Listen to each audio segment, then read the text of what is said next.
من اومدم دوباره با یک ویدیو جدید به سبک مامان فرشته سالاد ماکارونی.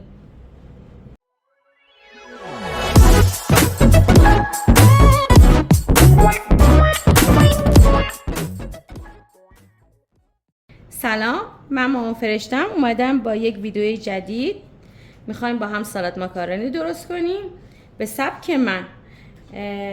ماکارونی فرمی پروانه‌ای و صدفی از قبل به خاطری که وقت ویدیو گرفته نشه اون آبپزش کردم با روغن و نمک، خیارشور، کنسرو نخود فرنگی، هویج و ذرت مخلوط هم، کالباس خونگی که خودم درست کردم، سینه مرغ آبپز شده و تمدار شده، شوید، کلم خورد شده، مقداری فلفل دلمه‌ای و سس مایونز، خردل و یک کوچولو سس کچاپ، روغن زیتون و ادویه ها آویشن، نمک، فلفل، پاپریکا و مقداری پودر سیر.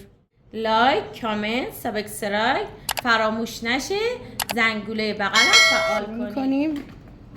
اولی کار با ماکارونی، اول یک کوچولو روغن زیتون بهش اضافه میکنیم. ماکارونی که اضافه کردیم، حالا وقت اضافه کردن سینه های مرغ که من از قبل تمدارشون کردم، آبپز شده، ریش ریش کردم. کالباس خونگی رو اضافه میکنیم،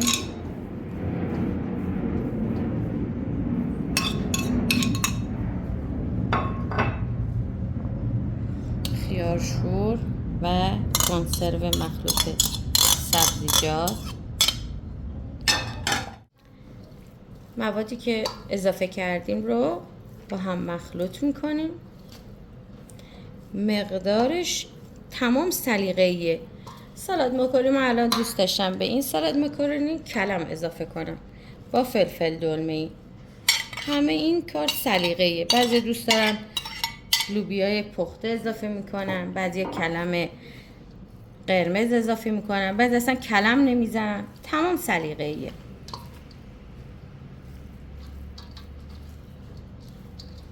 شوید رو اضافه میکنیم.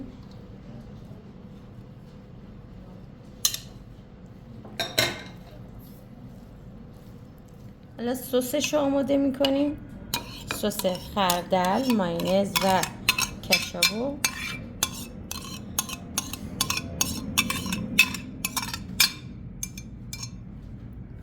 اضافه میکنیم.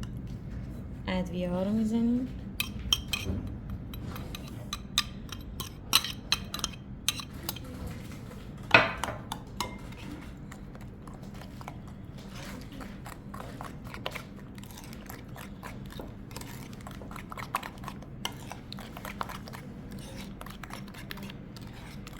یک کوچولو روغن زیتون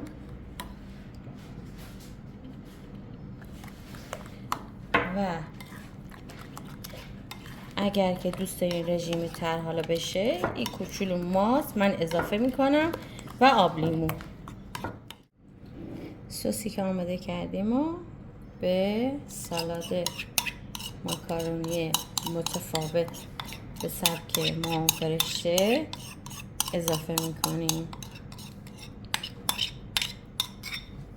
خوشت اومده این مامان فرشته؟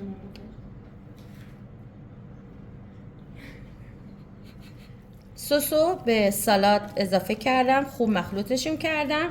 من سالاد رو میذارم توی یخچال تا خنک بشه و مزه به خورده هم بره. وقتی که کشیدم توی ظرف مورد نظر